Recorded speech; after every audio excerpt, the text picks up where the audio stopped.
Hello, welcome to another episode of Varsity360. I'm Columbian sports editor Micah Rice with a special guest today, Columbian sports photographer Taylor Balkom. Taylor, welcome to the show. We are here to talk sports photography. You've brought some of your favorite shots that we can discuss, but we'll also talk about just the art and the talent that goes into your trade. And maybe you'll give a few tips to some parents out there that go to their daughters or sons' games and how they can get the best shot from the sideline. But first of all, thank you for taking the time to come down to the First Pacific Financial Studio here in downtown Vancouver. Yeah, thanks for having me, Micah. All right. Well, let's just go into your background and kind of how you got started in photography and what you enjoy shooting about shooting sports in particular. How did you get started with a camera in your hand?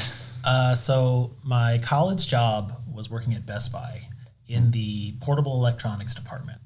And in order to sell cameras, we had to learn how to take photos so we could explain them to customers, the exposure triangle, shutter speed, ISO, aperture, all of that. So through that, learning about how photos are taken, I was like, oh, that's pretty cool. And I had already had a job at my college paper at LSU.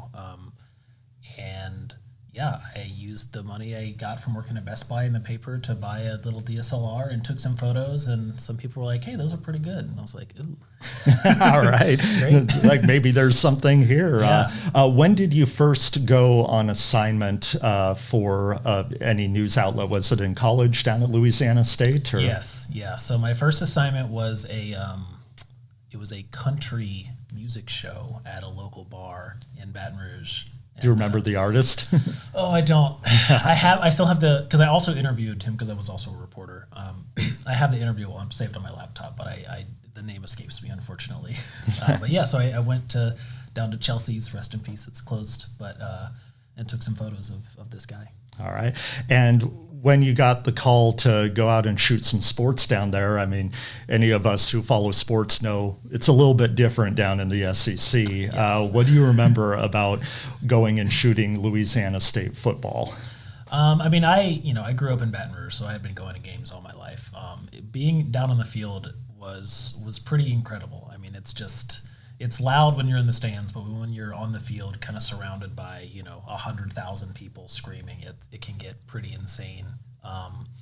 It was very overwhelming at first. Obviously, I was not super well experienced in photography in general at that point, especially working with a lot of big bulky DSLR gear. I remember my photo editor at the time, who was currently a photographer in Tennessee, handed me the big 400 millimeter lens and was like, here you go. Be careful. This is worth more than your degree. So I was like, okay, I won't break it. I promise. And what do you remember about the shots you got from that game? What do you remember about adjusting to the speed of how fast those players are moving and what it takes to be, focused in on the right spot? It took a long time for me to really get good photos from a football game. A lot of it was just technical issues. A lot of the games are at night. It's pretty dark, even in a very well illuminated stadium. So it took a lot of fiddling with settings to really get everything lined up for a night game in Tiger Stadium.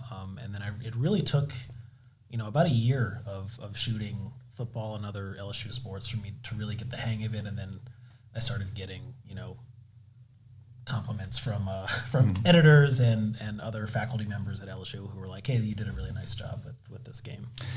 Tell me about the road that took you from Baton Rouge, Louisiana to Clark County, Washington. What was that like? What were the stops along the way? So after college, I really wanted to get out of Louisiana. I'd lived there my whole life. I just wanted to see another part of the country. And so I was applying to every photography listing for a newspaper I could find in the country. And the only place that got back to me was in Ketchikan, Alaska, which is a small island community of 13,000 people. And I flew up for an interview. They liked me. I got hired and flew up there and worked there for 3 years and met my current girlfriend. And she had gone to college at Western Oregon in Monmouth. And so we had always talked about moving to the Portland area. And then so after a brief stint in New York, where I was a freelancer / dog walker, we moved to Portland in 2018. That must have been a heck of a culture shock, living your whole life in the South, in Louisiana, and then you're in Alaska. Yeah. Weather-wise, just tone of or pace of life-wise, what were the biggest adjustments that you found? Suddenly in Ketchikan, where it rains probably 200 days a year. Yeah, the 150 inches of rain a year, so really blows like Seattle out of the water in terms of inches of rain. The biggest thing is obviously the climate. There's mountains. The highest peak in Louisiana is 500 feet. Mm-hmm. So that took some getting used to. Just getting all the right outerwear. Outerwear. Yeah, yes. You had a raincoat that actually needed to keep you warm this time. A raincoat. I remember I was I wore Sperry's a lot in Baton Rouge, and the first time I was walking around in Ketchikan and slipped just because it was wet and slick. I was like, I can't keep wearing boat shoes in this town. I got to get some real hiking shoes ASAP. So what sports did you shoot in Ketchikan? Basically every sport K-High played. So football, basketball, wrestling, baseball, softball, gymnastics. It wasn't really a high school sport, but they had a little club gymnastics team there. Swimming, and then the race to Alaska was probably my most high-profile sport that I covered there, which is the human-powered boat race from Port Townsend, Washington, up to Ketchikan. Oh wow! Yeah, that's quite a journey. Yes, it's a long. This thing is 750 miles, I believe, is the distance. So was that the first setting you really got extensive experience shooting high school sports in particular? And what do you remember about adjusting to shooting that level of sports? Definitely. It was, in Louisiana at the Reveille, LSU's a college paper, I shot exclusively college sports. So going to high school was definitely an adjustment in terms of my own expectations of how things were going to go. And it was a lot of things kind of rubbed me the wrong way. There's definitely more access in terms of where you can go around the court, around the field at the high school level. But there's also weirdly more strict rules. So for LSU's baseball team, the photographers would just sit on the warning track, in front of, it was the dugout and then the TV camera well, and then the photographers would just sit on the warning track. And I just thought that was normal. So my first baseball game in Ketchikan, I'm just standing in the warning track, just being this is where photographers take photos of baseball. And the umpires did not like that I was there. and I found that to be true in Oregon and Washington as well, is they're pretty strict about where you can be on baseball fields specifically. And I get it, because it's, the risk of getting hit in the head with a baseball is a lot higher than most other sports. So as you people that follow your work well know, sports wise, a lot of what you do here is our emphasis on covering high school sports. But before we kind of get into that specifically, I want to talk about the different sports, and obviously not all sports are created equal. What is your favorite sport to shoot, and what are the sports that you find most challenging? My favorite at this point is probably basketball. I've covered basketball the longest of all the sports. There's just something about being in a gym of screaming people, and there's so much emotion and passion in that sport that really speaks to me. Same thing with wrestling, which is another one of my favorite sports to shoot. It's just the level of emotion on display is unparalleled. And I always tell people when they message me on Instagram, I'm a sicko for emotions. That's really what I really want, a reaction photo whenever I go to a sports assignment. So that's always what I'm looking for. The hardest sports to shoot, probably volleyball, just because you're really limited in where you can be on the court and the angles you can get, plus the net, especially at the high school level. A lot of the players are not going to be spiking with their full head over the net, so the net gets in the way of a lot of photos, and then that side profile view is just not super photogenic for a lot of reasons. Yeah, I agree that I love the emotion shots. And one of the things I want to say about why I appreciate what you do so much is that it used to be where us writers and reporters didn't shoot a lot of photos. So we'd fill out an assignment and we'd be accompanied by a real professional photographer to a lot of these games, and we just worried about the written word. But as resources kind of dwindled, we were kind of asked to take on more. And I think it was about 4 or 5 years ago, here I am walking into a gym with a camera, not knowing what I was doing. And it's been, I feel like I've learned a lot, but I've learned enough to know just how much talent and just how much of a craft what you do is. And so it's like I've known just enough to know how poorly I am, how poor of a photographer I am. So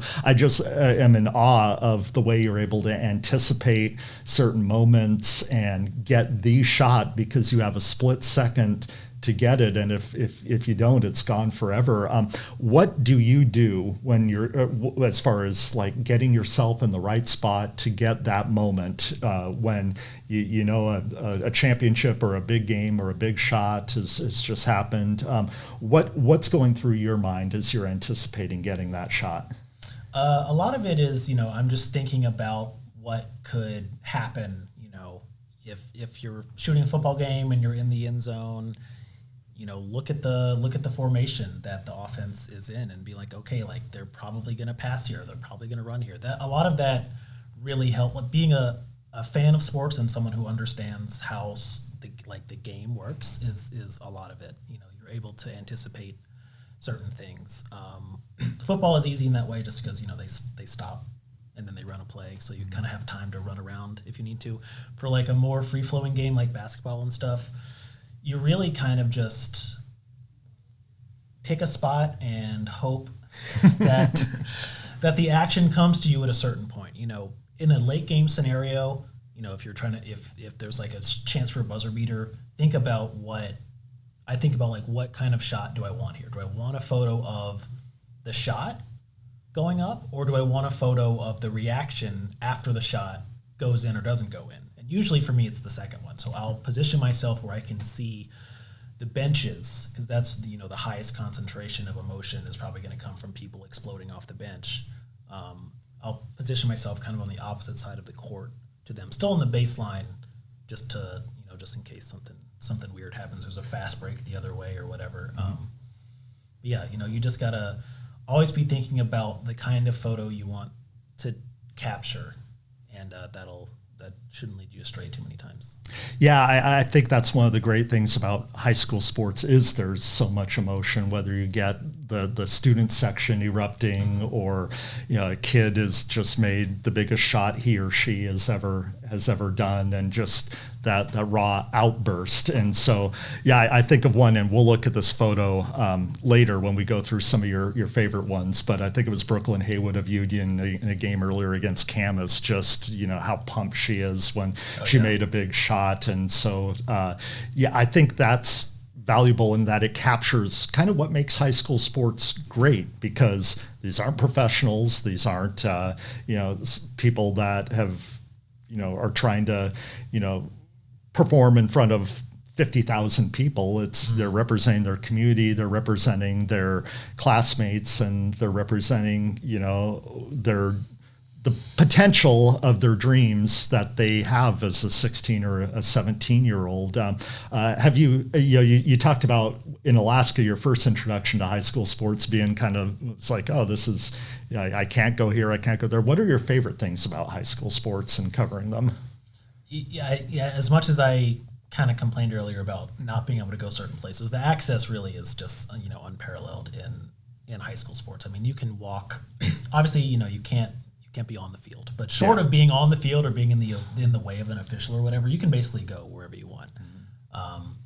In football, you can walk the whole sideline. You can kind of be where the teams are. Definitely cannot happen in college if you take photos behind the benches in a lot of places. You'll get yelled at by stadium security or stadium staff or whatever. And for basketball and certain college basketball situations, a lot of times you can go up into the stands to shoot, but for certain venues in college, you're not allowed to shoot from certain places. You can only shoot from the floor or from designated photo spots up. You can't like sit in somebody's seat to get a photo, which I've done many times in high school. Yeah, since you've been here, you have the opportunity on certain occasions to go over and shoot, whether it's the Portland Trailblazers or the Portland Winterhawks.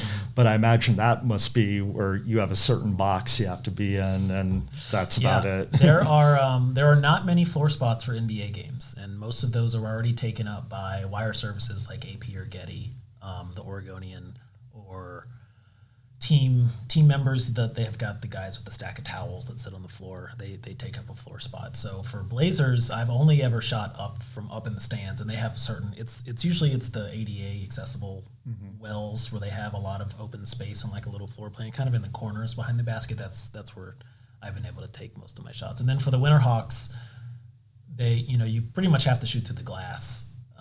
There are photo holes that they can use, but the teams have dibs on those. Sure. Well, let's get into your favorite photos that I asked you to submit a few of them so we could break them down and talk about how you got the shot, just what you like about the photo, and just what you remember about the setting. And we'll go to the start and get this photo up here that comes from LSU. You talk about getting the moment right. The ball is literally on his fingertips as he's bringing in a one-handed catch against, it looks like Arkansas. So Yes. An SEC game, probably the crowd's going nuts.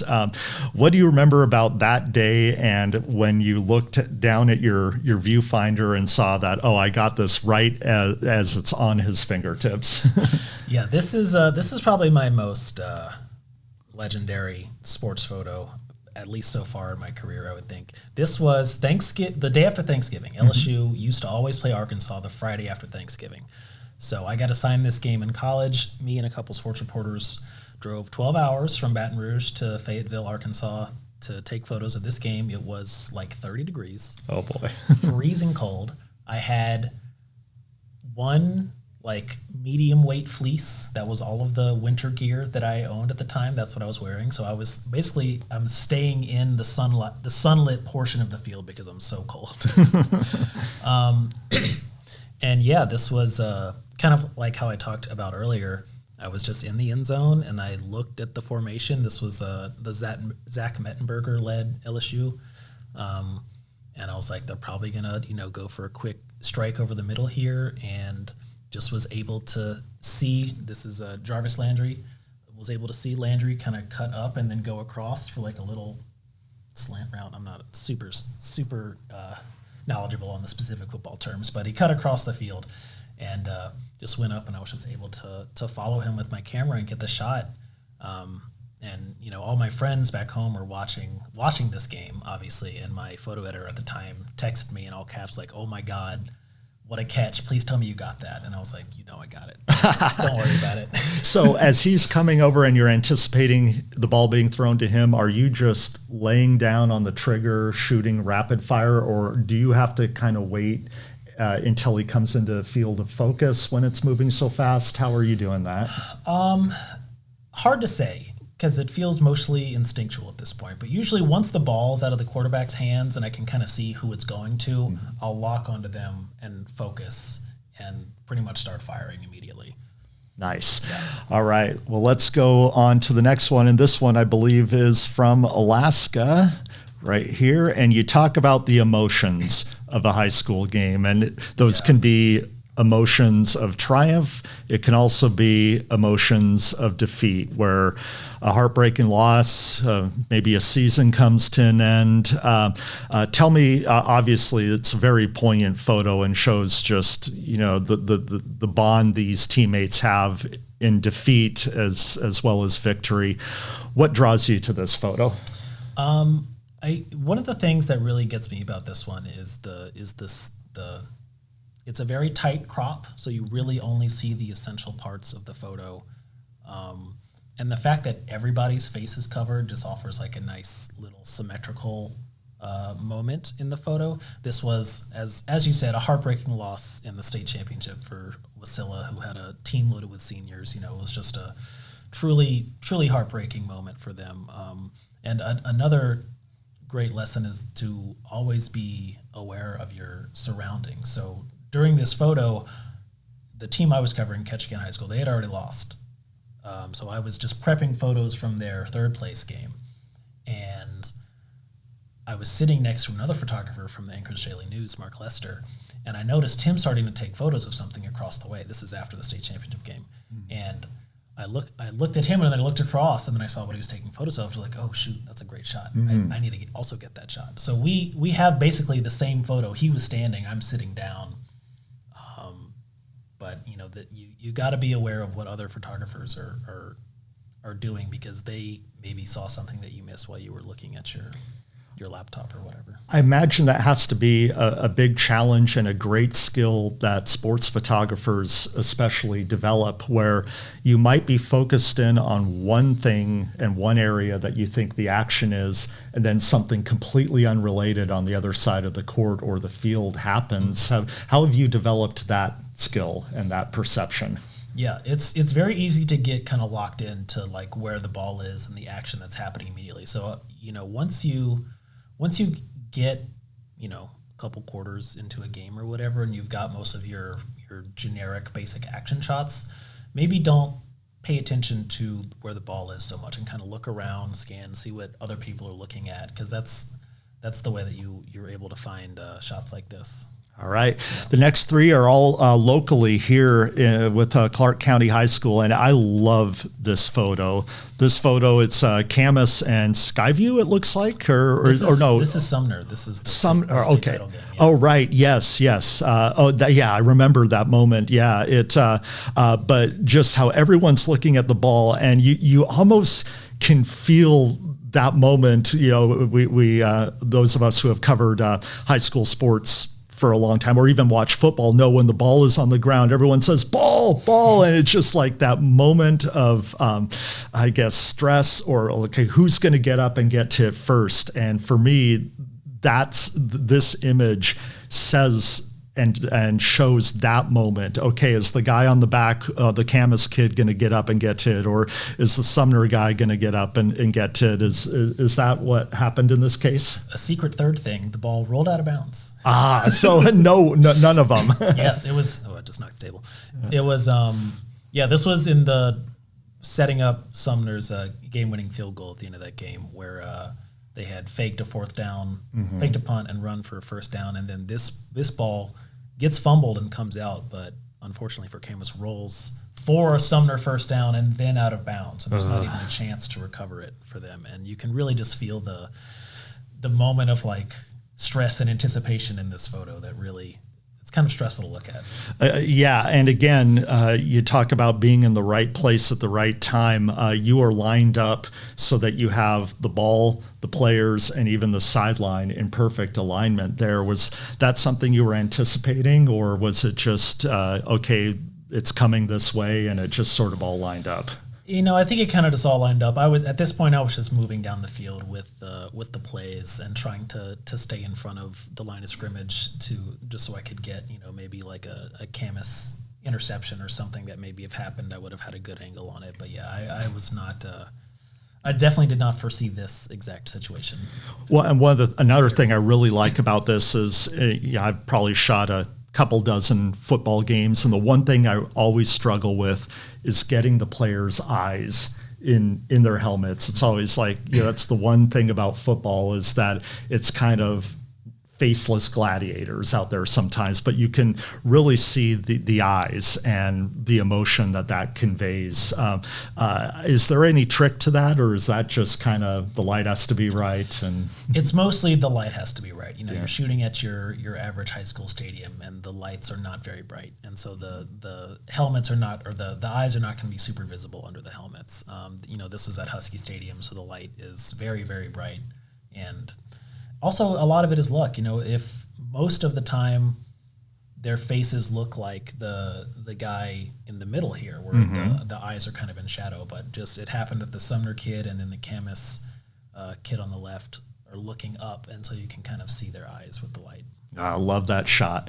All right, let's go to a baseball shot, and I think this one is so neat. I mean, we talk about one of my pet peeves when I'm trying to shoot is stuff getting in the way and interference in the front, but you've used that to make an image and almost like a collage that looks more like a painting almost than a photo, with the foreground being kind of out of focus, but you can still hone in. There's a focal point to it with the pitcher's face. Tell me why you like this photo and kind of what went into your thinking in the composition of it. One of the things about baseball is that it's a lot of very repetitive motions all the time. So it and this is not an insult to baseball.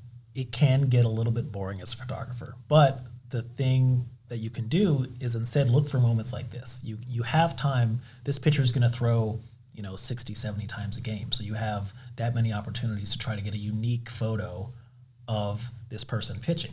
So I'm set up right behind home plate, basically behind the fence, and I notice that I can kind of see the pitcher's face after he releases the pitch through the umpire and the batter. And so I'm like, okay, I'm just going to sit here for this half inning and just try to get this exact photo.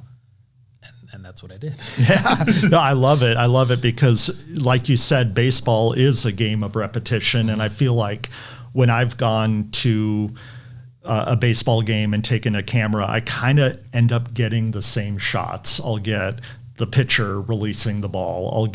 I'll try to get the moment a hitter swings and maybe makes contact with the ball, and I'll try to get if there's a runner trying to steal a base in a big cloud of dirt, or that can be kind of a fun one. But it ends up being a different version of the same photo every game, and so that's why I really like this.